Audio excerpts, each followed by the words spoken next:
Hello, welcome all. My name is Steve Ward. I'm with Whole Child Consulting. I want to thank CARD FAU for inviting me to do this six-part series, helping you get started with pre-K and elementary students, especially those with autism-related disorders. Our first webinar is appropriately titled "Getting Started." What do we do? How do we get started teaching our kids? Before I get into the content of that, I want to point out this webinar is hosted by Florida Atlantic University Center for Autism and Related Disabilities, which is PEPSA, the Partnership for Effective Programs for Students with Autism. The mission of CARD, I'm going to get my video out of the way. CARD's mission is the FAU Center for Autism and Related Disabilities provides expert counseling, training, and support at no charge for all people across all race, ethnic, and gender groups with autism and related disabilities, their families, employers, the professionals and community, and governmental agencies serving them. You're impressed that I memorized that, I suppose. Okay, vision. CARD's vision. FAU CARD provides support and assistance with the goal of optimizing the potential of all people across all race, ethnic, and gender groups with autism and related disabilities. CARD serves 5 counties: Indian River, St. Lucie, Martin, Okeechobee, and Palm Beach. And they have 3 offices in Boca Raton, Jupiter, and Port St. Lucie. They have 1 dynamic service. Services are offered at no charge, and those include family and school consultations, trainings and workshops, public education, referrals and resources, adults, hangout groups, and much more.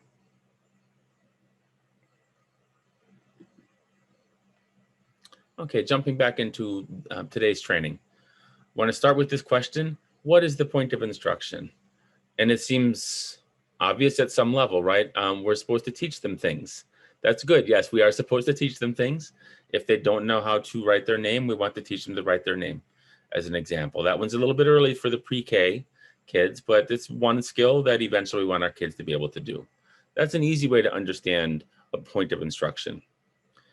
It's helpful to back up to different perspectives, to come into like the very close in this moment, what's our perspective, what's our objective, what's the point of instruction, and then overall looking towards the end of the school year, towards the end of their school career, looking at that, what is the point of instruction?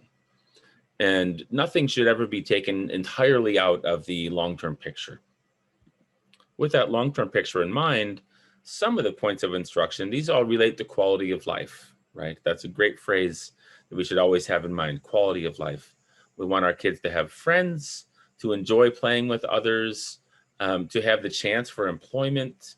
To this picture over on the right is a gentleman that I have worked with, and that is him overcoming fear of dentists. So he had very successful dentist visit and is showing appropriate pride. For as much as possible, we want our students ending up being able to live as independently as possible, ideally with complete independence. This is our goal. Not every student is going to be there, but we do want to keep in mind where we're going long-term. I'm assuming if you're watching this webinar that you have some training in assessments and curricula. And some of these would include things like the ABLE-ZAR, the VB-MAP, PEAK. There's plenty of curricula available depending upon what you're trying to teach and who you're working with. With that in mind, you probably already have plans to teach your kids things like communication of wants and needs, matching to sample the identical object wagon with an identical wagon, things like that, to imitate actions, starting at the very basic ones like clapping hands and touching head, and then hopefully evolving. You're probably already planning to teach them to echo, to identify items receptively or as a listener, right? Touch your nose or find the wagon. And now the student's not matching it. He's looking in an array to find the wagon and either touch it or give it to you. We're looking at some functional things with students, such as sitting on a toilet to get ready for toilet training. This can start in pre-K, of course. Washing their hands, everyone needs to do that. So these are just some of the basic things. I don't mean this part to be to throw you off, that I'm going to be teaching you how to do echoing and matching and all of this. I'm making the point that these are things that you regularly teach, and that's not going to change. And this is obviously nothing but a small sample of some of the things that you already plan to teach. So those are short-term goals, and those are terrific. Sometimes our goals have to come all the way down to the level of what prompt level is he going to need to sign eat this time. When he wants a grilled cheese sandwich, what prompt level will I need to get him to sign eat? That's how close, how short our sight needs to be to dial in on that, as long as we're not losing sight of the long term. And this is a Google image for tunnel vision that gets to the point that sometimes our focus on the short term is excessive. And as we're looking at, I want my kid to match, we might miss some other qualities of their responding that affect the long term. So we can't have our strategies in the short term negatively impact the long-term goals of improving their quality of life. In the short term, one of the things we want our students doing while they're learning how to match the sample or touch their head or whatever we're working on, one of the things we want to, an outcome we want from that is for them to become more and more ready to learn, easier and easier to teach as we go, more and more responsive to us. So I would like you to consider some additional outcomes beyond sitting on a toilet washing your hands, which are all lovely goals. Does your instruction make your learner more appreciative of others? That's great. That happens, right? This happens. We're the ones with the praise and the tickles and the iPad and the bubbles and the gummy bears and whatever else. Does it make our students more inclined to communicate? This is something our kids come to us usually with deficits in communication. So it's great if we can, have that be one of the outcomes, even if we're working on matching wagon and wagon. The more comfortable they are with this instruction, the more they appreciate that the instruction is coming from us, the better the chance it leads to communication. Will it lead them to be interested in a wider variety of things? Will it make them more and more cooperative going forward? We understand that starting with a newly minted 3-year-old or maybe younger, depending on your arrangement, whether you're in the home or not, that they're not immediately automatically cooperative. We're doing some things to help capture teachable moments and get them started and trying to show them the value of going along with us. Is that effective, right? That's the question. If that goes well, then they would increasingly see your approaches, the things that you say, the things you show them, the things you're pointing at. They will increasingly see those things as relevant. Oh, he said, come over here. Yes, I've come over there in the past when he said that, and that's worked out pretty well. That's a good idea. It's never terrible. He never tortured me when I got over there, and something tends to work out, and it doesn't take me forever. So those are some of the things that aren't on your data sheet of matching wagon to wagon, right? These things aren't down there, but they might be outcomes of that instruction, whether you know it or not. Some kids have gone through fairly rigid kinds of instruction, like really easily scripted, somewhat cookbook kinds of instruction, and they've come out beautifully. They've come out really appreciating praise and wanting to show you things and proud of their accomplishments and trying harder when the first attempt doesn't work. They come out just stunning. And some don't, right? Some don't. Some cases, our instruction does the opposite of accomplishing these things. In some cases, it makes them less appreciative of us. It makes them quieter sometimes. It might limit the range of things they're interested in. I will allude a little bit later on to one of the popular strategies that tends to limit student interest. And it might make them less cooperative. They might learn how to escape and avoid instruction or participation with us. Beginning the student-teacher relationship, we want to start by demonstrating that we're the source of good things. So imagine your kid comes into the room and starts looking around, and he sees the pretend play things, the fire trucks and all of that stuff, and he sees a window to look out of, and he goes and he explores these things, and you attempt to join, And whenever you attempt to join or greet or give any kind of instruction, your student sort of turns away and moves away, right? That's an example of a kid not yet seeing us as a source of good things. We are new, we are competition for good things, not a great situation just yet. I'm also describing, hour one of day one of school. So fair enough if that's where we're starting off. Hopefully our students come in appreciating some praise, appreciating high fives, smiles, tickles, squeezes. That's wonderful. A lot of times our learners are going to come in and they're going to rely upon some more basic kinds of things for some of the reinforcement. So hopefully they do like tickles and bubbles sometimes, but it's not going to be enough for us to have them be motivated enough to join in our instruction consistently enough, right? We're not going to get enough instruction out of that. And it's really hard to say, here, if you do this big job, I'll smile at you, right? It's hard to turn that into something that really inspires a lot of work, especially initially. So we might be looking at some more basic kinds of things. We might be looking at gummy bears and time with an iPad and things like that. The first rule of reinforcement, meaning things that we do, that we offer for our kids, we make available after some kind of good responding. The first rule is that it needs to be effective. Okay. So as inclined as we might be to pursue natural reinforcers, as we should, we want to be, yes, I'm so proud of you. That's wonderful. I love it. Try this one. That's pretty natural kinds of reinforcement.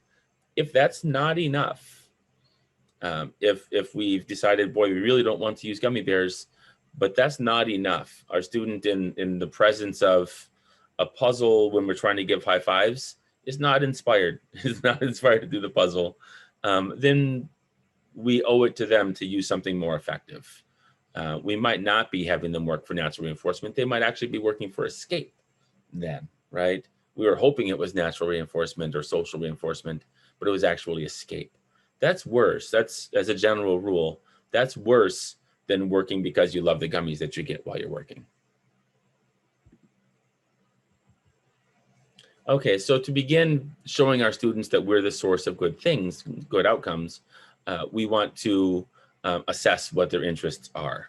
There's a wide variety of questionnaires that are available, really short ones, really long ones. You can make them up your own, on your own as well, for just getting started, asking people that know a student what kinds of things they like. I'm gonna see if I can easily cut to one example of that. And this would be just something that I found on the internet. If you've worked with behavioral companies, they will usually have these in stock as well. I'm not going to take a long time going through this, but just to show you, we're looking at categories of reinforcers. And this is a pretty good one. I like this questionnaire better than a lot of them. Looking at, do they like the hugs, the okay sign, stim time, that can be a reinforcer. Look at activity reinforcers as things. We're not only looking at gummy bears, right? That's the nice thing. There's a lot of other things we can look at. Do they like it when we draw? Do they prefer markers or crayons? Do they prefer to draw? Do they want it on a whiteboard or on a sidewalk? Is any of that fun at any level, or are they just utterly disinterested in that? This is a good reminder, as any of these questionnaires are, of the need for us to be creative in looking for reinforcers. I am very open-minded about us using edibles as one of the reinforcers for students. And I also don't want us to assume, okay, you're coming to me, you're new, you're diagnosed with autism, so I know you're going to want M&Ms and Cheetos, and I'm going to set those up, and we're going to do stuff with M&Ms and Cheetos. That is not a good assumption. Those might not be, by a long shot, the best reinforcers for our students. We have a little bit on the bottom here, looking at other areas of interests, things that are disliked as well. Ideally, we're getting into topics. Oh, our kid is interested in dinosaurs. I recently met a kid interested in the tectonic plates. That was brand new on me, but he was really, really interested in the tectonic plates and obviously knew much more about them than I do. Try to get us back onto the slideshow here.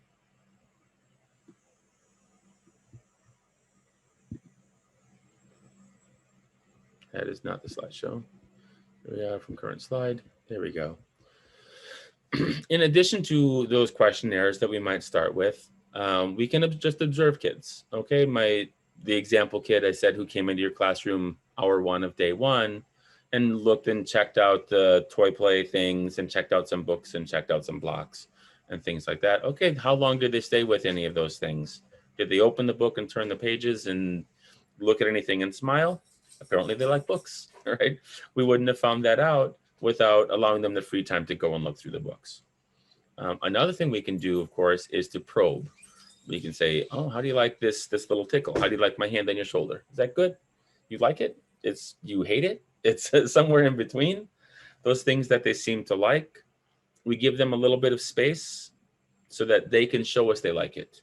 I might come and put my hand on the shoulder, pat it a little bit. Okay, great. I wait a little while, see something else, pat the shoulder again. Now, does my student start to look to me? I could use another shoulder pat, Mr. Steve. Great. Now I know you like that. I didn't just force it on you. I gave you a little sample. I watched to see if you liked it, and I gave you the chance to initiate subsequent shoulder pats. I took a really easy, tame example with that. Nowhere is motivation assessment more pure than in free flow play. Okay. This is a friend of mine, Steve McQueen from London, working with a student on the spectrum here. And he's just being a monster. He's just making noises and charging at the student. Remember, our kids' interests are what we call idiosyncratic, right? It doesn't, every kid doesn't love M&Ms. And some kids will be scared by this charging and roaring that Steve is doing. And our friend here is not scared. He appreciates it.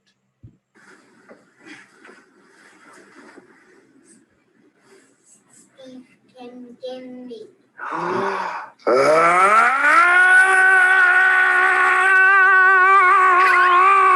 Gotcha. It's hard not to like that. Did you say Steve get me? Louder. Steve can.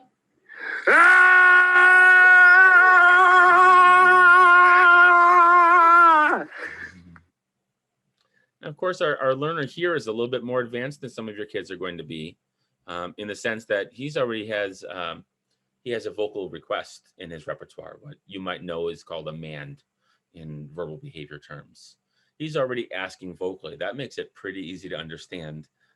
Most of the time, our students' words do line up with the things they want. And then some of the times they don't. That's subject to your own analysis of what they mean when they don't mean, come get me.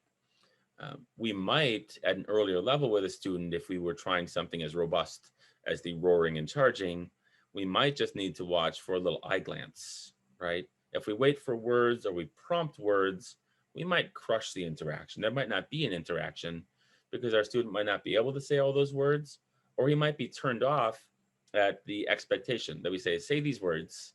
He's like, no, I don't follow your expectations to say words. I might glance at you.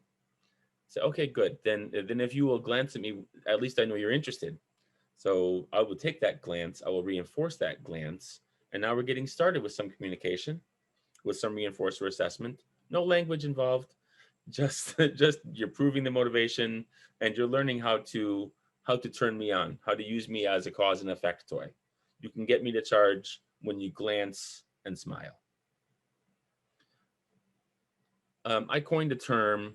It's not meant to be a scientific replacement for any other terms, but it works nicely as a metaphor.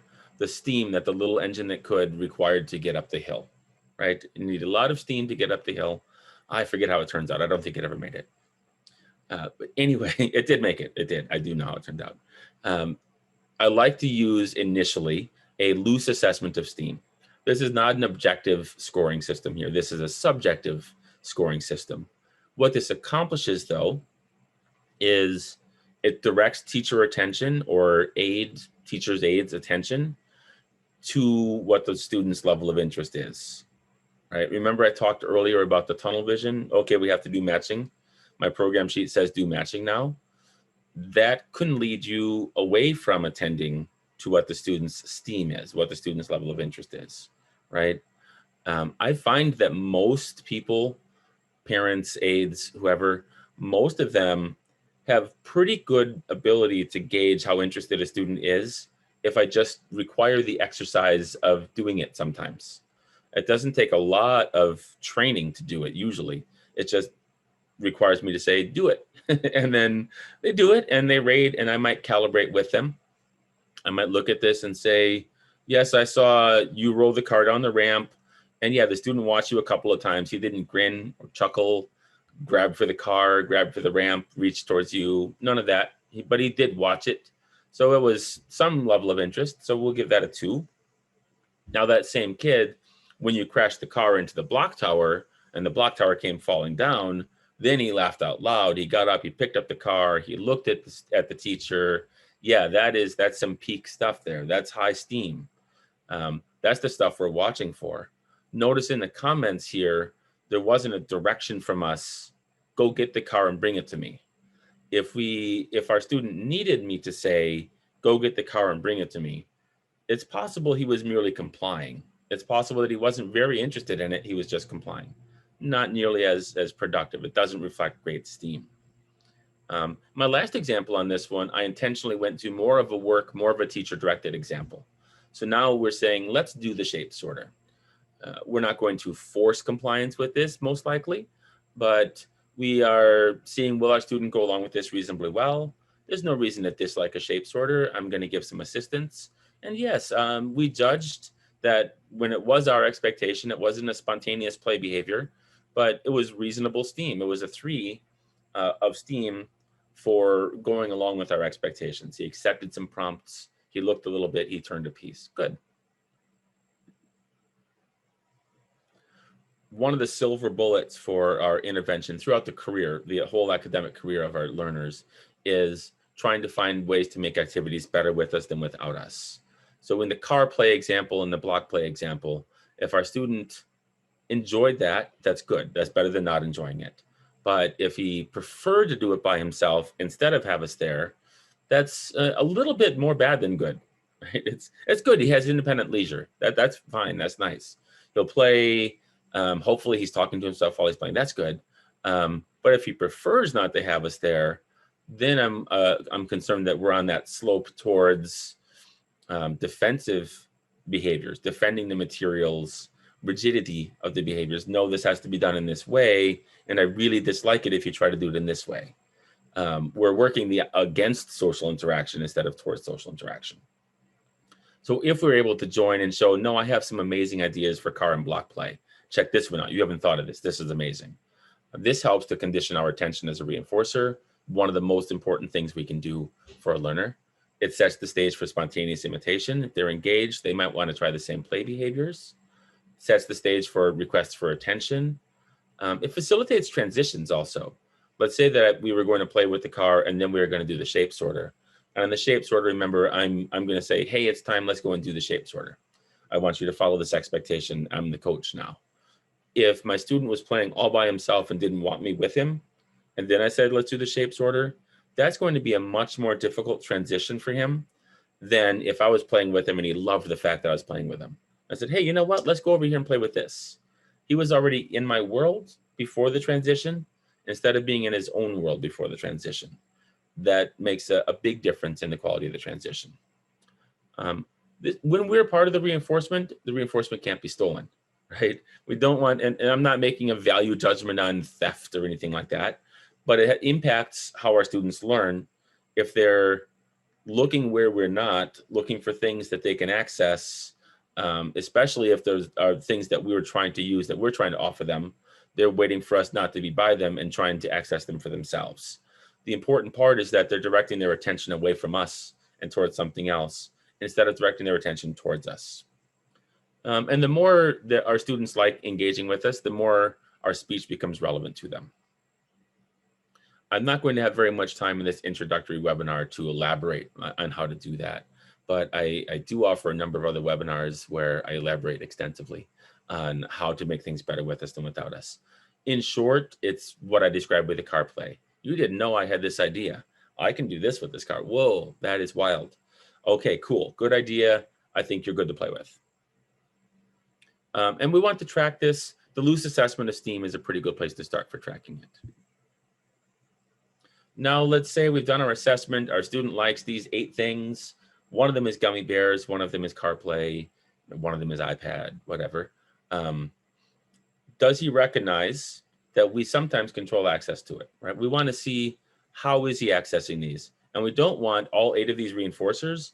Every time he accesses them, it's just he goes and finds them, or he waits until we're not there and comes and takes them, or he sees that it's in our hand and he comes and grabs it from our hand, right? I'm not worried about any of those being rude, but I am concerned that all of his reinforcement is coming away from us and none of it is coming with us, okay? So if I had the gummy bears myself, would my student recognize that? Would he be like, oh, I can deal with Mr. Steve and get gummy bears. I'll make it easy. You can just approach me and get a gummy bear on day 1 for sure. So if you really like that and you tolerate that I have it, that's great. I'll hook you up. Come and approach. I'm working on your approaches. That's great. Some kids see that you have the gummy bear and they're actually mad at you about the fact that you have the gummy bear. Like you're not supposed to have the gummy bear. It's supposed to be down here, or mom's supposed to have the gummy bear. And then that's harder. We have to work on that kind of tolerance in order to set the stage for a nice approach and to be able to teach communication and play and other skills.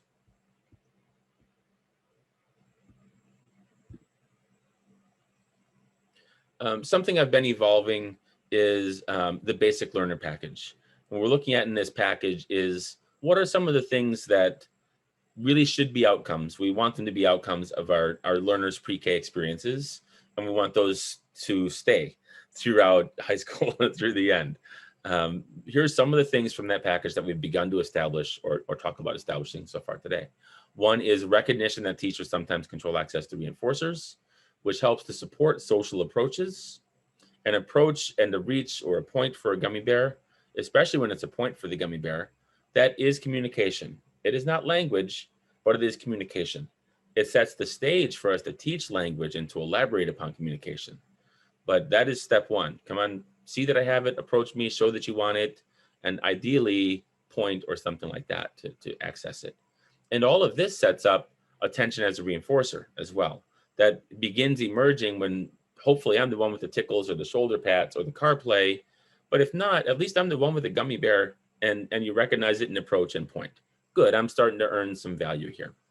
We have plenty more work to do, right? Among the things we still need to work on are accepting prompts, requesting, basic cooperation, and to some degree remaining in an area. It's less critical when you're not running a classroom, right? To have, I'm working with this kid in his home. I'd like him to be where I am and not to be continually fleeting around the house because I want him to have some focus and some attention span and begin to engage a little bit longer. But if I'm running a classroom with 6 to 8 kids and 2 to 3 aides, I really need him to be in the classroom when he's supposed to be in the classroom.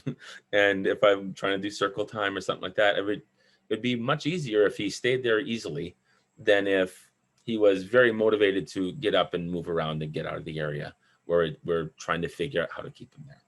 So just remaining in the area is another part of the basic learner package that we're trying to establish. We look for teachable moments. This is not a term that I coined.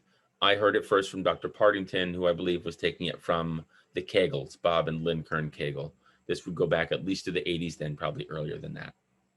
And some of the way I talk about teachable moments is for us to fatten the interaction. So our student likes drinks and we've shaped up that he looks to us to get some soda in a cup. That's great. If he's doing that, can we have him get the cup and give us the cup before the drink? Now it's evolved. It's fatter, right? Now we're making the cup a relevant item. We can teach that as a vocabulary target later on. We can teach him to ask for a cup. This is the value of fattening the interaction, where we're not just, here's a gummy bear, here's a gummy bear, here's a gummy bear. Another way of saying fatten is complicate it. I want to look, how can I begin to complicate the delivery of these things so our learners have more accountability, more need to engage and pay attention during different parts, and to establish the relevance of Mr. Steve pointing at something that's relevant because that's the cup I can have some Sprite in. Yeah, I want to see where Mr. Steve's pointing. That's helpful to me. I won't take the time to read all of these, but here's some more examples of things that can be teachable moments. I will add in all caps, lest you miss it, the building routines. not every teachable moment is going to be born of primary reinforcers. I really want the soda, so I'll give you the cup. Some of them are going to be, you've learned that we do need our shoes on to go outside. So those shoes become relevant. You've learned just that your backpack goes over here when you come in. It doesn't really benefit you at all, but this is part of the routine of what we do. Kids get comfortable with routines. They provide really nice teachable moments for, if you want to reach towards me a little bit, I'll shape that into me helping you to put your backpack on the hook. Get you to open the zipper. If I've been doing that for you, I want to see, can I begin to require that of you? We just ask more and more going along as our kids establish more and more history of success. Okay, manding, that's B.F. Skinner's term for requesting. It's a little bit of a mentalistic term, but it's easier to understand. Requesting is usually the most important means of teaching communication. Some of our kids do come in labeling, or as Skinner would have said, tacting, and really sharing those experiences with us, and that's wonderful. And then that's where we're starting our communication. But a student with minimal social interest right now, and maybe with minimal language, who with minimal interests, maybe he, let's say, just likes those gummy bears, I can begin to show him that communication is relevant by teaching him to sign eat or say e, or give me a picture of a gummy or something, so that he's accessing that gummy bear. Oh, I see, language is valuable, good. And the basic process may not be unfamiliar to you, I'll be brief. We establish motivation. Here, have one potato chip. Do you have any interest in more potato chips? There's more. We look for that time that our student is motivated, and we try to prompt a response. Okay, sign eat. Let me get your hand. Let me touch your hand and lift it up. And if you let me do that well, you're comfortable with it, and you're beginning to try yourself to sign eat, you're getting another potato chip. So sweet, this is good. Notice I made the point of a physical prompt to get the eat sign, and my student allowing me to do that well. This is part of the basic learner package again, right? We do want to teach the sign for eat or the vocal eat or whatever communication form we're using. We also need to track the responsiveness to our teaching procedures, right? So really good request training or manned training. Let's say our kid is learning sign language. Really good training also gets him to appreciate physical prompts. Oh, that's good. And then hopefully to appreciate models, right? So we're not always having to touch. But done poorly, our kids resist those prompts, and then they're almost the opposite of teachable. Done well, they learn to appreciate those prompts, and they're exceptionally teachable. Okay, Goldilocks and the three manders. So our kids have started to learn to mand eat and swing and iPad and some things like that. That's nice. Okay, good. We want that progress. Now, some of our students are going to fall in different places on this table, and we're going to do some different things about it. Let me start with the just right. What we're looking to eventually establish is that they man spontaneously as much as they need to, but they do respond to prompts. They respond to corrections if they say the wrong word for something, or they don't articulate well enough. We try to push for better articulation. Some students really are upset by that, right? And they will give up, or they might protest, or worse than protest, if we attempt to raise the bar. And I think you can add a t, eat, get the t. We want our students to persevere with that, okay? My next one, persevering during errors or confusion. And eventually, almost surely not at the beginning of learning how to request, but eventually we want our students to tolerate delays in getting something, or the word no for things. That is real life. Now, you're typically developing 1-year-old, 16-month-old. They're getting some vocabulary of asking for things, and it's almost all at the one-word level. And that evolves because we're reinforcing that, because we're giving them those things they're asking for. And there's not frequently a lot of delays or a lot of no, right? So we go through that phase where requesting really works out really well. And then eventually the real world starts to become more relevant. And we say, right, it can't be yes every single time for every single request. So let's see if we can build some perseverance and some patience and things in there like that. I won't have time today to read through all of these, but I'm trusting if you're seeing this that you can pause your recording and read some of these. Some of our kids aren't requesting enough. And some of our kids are doing things too much. They're what some people would call a manding machine or a bully mander. They're whining when they're starting to mand. They don't tolerate delays. And each of those is, less than ideal. We want to increase the ones that are too little and decrease those that are too much. Okay, these repertoires make it easier for students to learn mands, right? Recognizing that we control a reinforcer, tolerating a little delay, accepting a prompt. So much easier to teach Timmy to mand if he comes to the table, the metaphorical table, with those repertoires in place already. Also, if we're good in the process of teaching the mand, we can also be establishing these repertoires while teaching the manding, right? So that's good. That's good. It's a question of, are we attentive to it? Do we have good timing in knowing now is the time to prompt, now is the time to reinforce, now is the time to wait, right? When do we have a good feel for all of that? This one, I'm mostly going to leave this page up as a reference page for you, or to pause your videos and look this up as well. I want to introduce you with this page to some of the tools that I've created that are not just looking at manding or requesting, but they're looking at learner repertoires overall.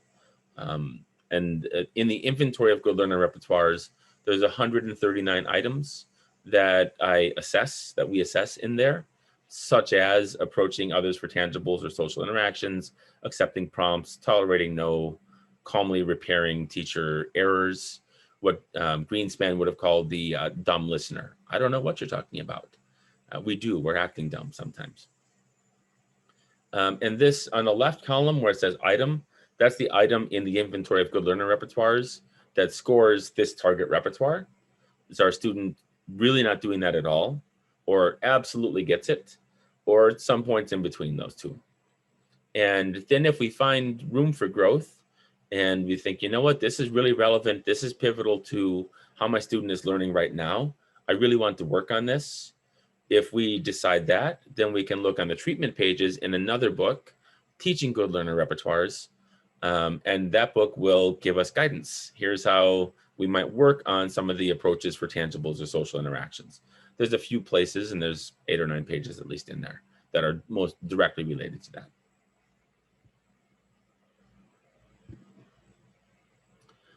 Thank you card. Here's, if you are looking for a certificate for participating in this webinar, this is relevant for you. To obtain said certificate, you must fill out the form at the certificate of completion link provided on the email for this training. Please write down this code as it is required to receive the certificate. WAR 112021. The code is WAR 112021.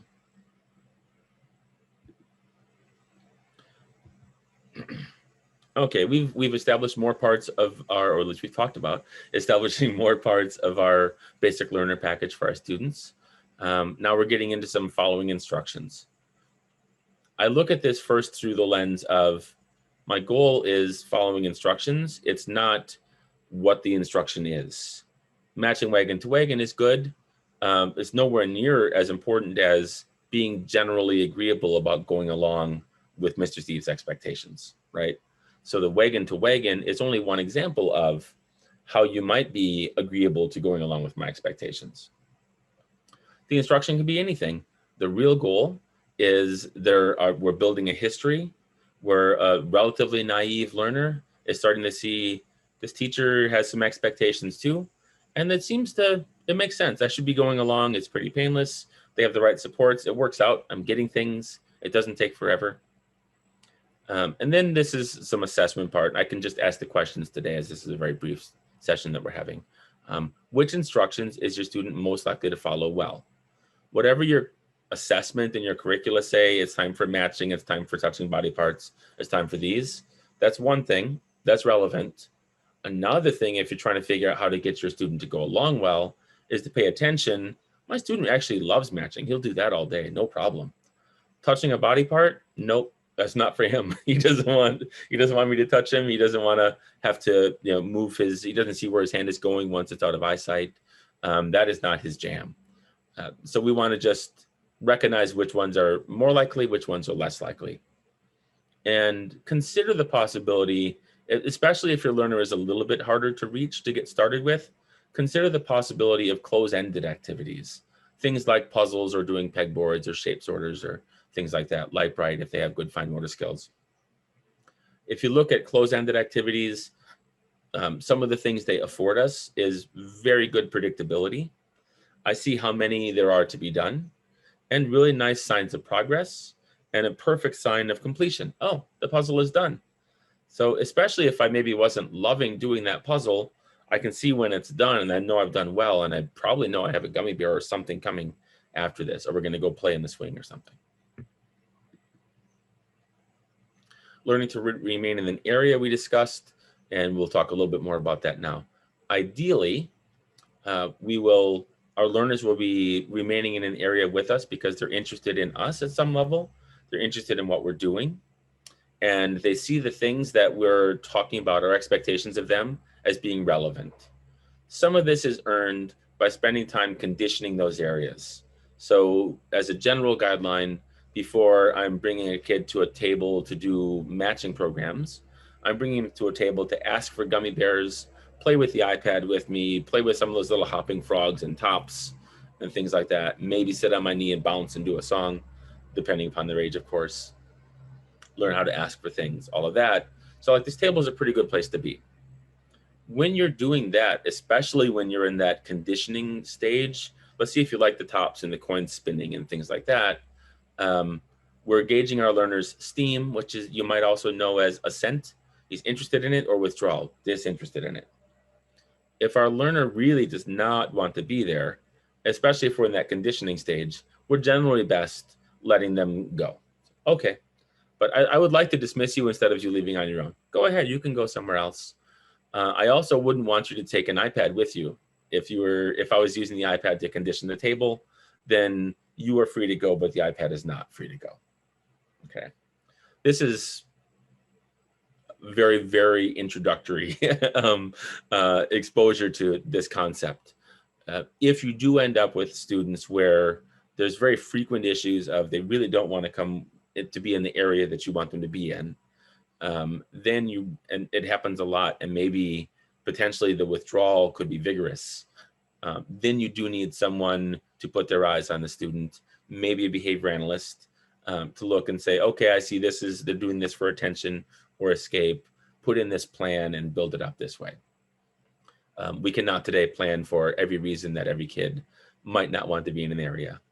But a very basic thing that's very easy to understand is, say we want to have a circle time and our kids are moderately interested and they're used to sitting there for about 4 minutes. We know it would be much easier to ask them to stay for 2 minutes than it is to ask them to stay for 8, right? That's an easy one. So I can say if my kid almost never made it 8 minutes and we ended up having to do some unhealthy teaching procedures, having to, give a lot of reminders or coax or cajole, remind them about their toys. If we had to do that to keep them there, I would rather have him do a really nice job of staying for 2 minutes and then invite him to leave. If he'd like to leave, you're welcome to go. Someone's going to go with you. Thanks so much for joining us. This is an easy, blunt one. And these are very, very popular. So this might be a new concept to you. Do not use what I call work contracts. You might know these as first this and then that. People see them as a standard way to explain an expectation and a nice thing to do and a way to be reinforcing with kids that don't understand reinforcement yet. That is too frequently not the actual outcome of a first then contract. The two biggest things I'm concerned with first then contracts, one is that it can decrease demanding or requesting. If your student really doesn't want to do what you're asking him to do, and he knows how to ask for cookie and movie and gummy, whatever tickles, he's not going to ask for a cookie if the job isn't worth a cookie to him, right? The job is too much. Now we have our kid asking for things less often, right? Less willingly. The other thing that happens, if you think about that example, is that it tends to limit the range of interests.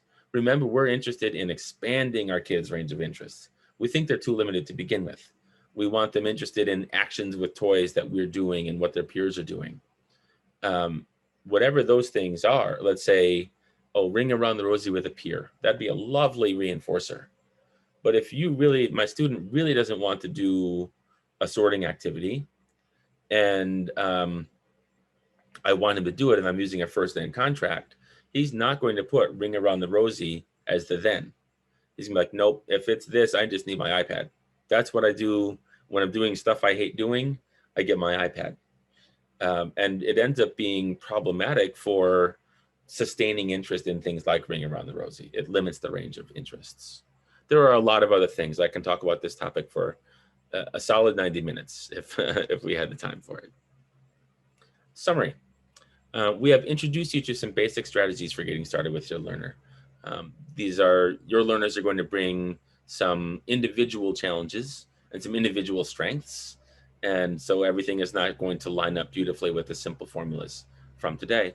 But we have begun to establish some of the basic learner package. These are things we want as a basis for being able to teach our kids those other skills like listening skills and movement skills and communication skills.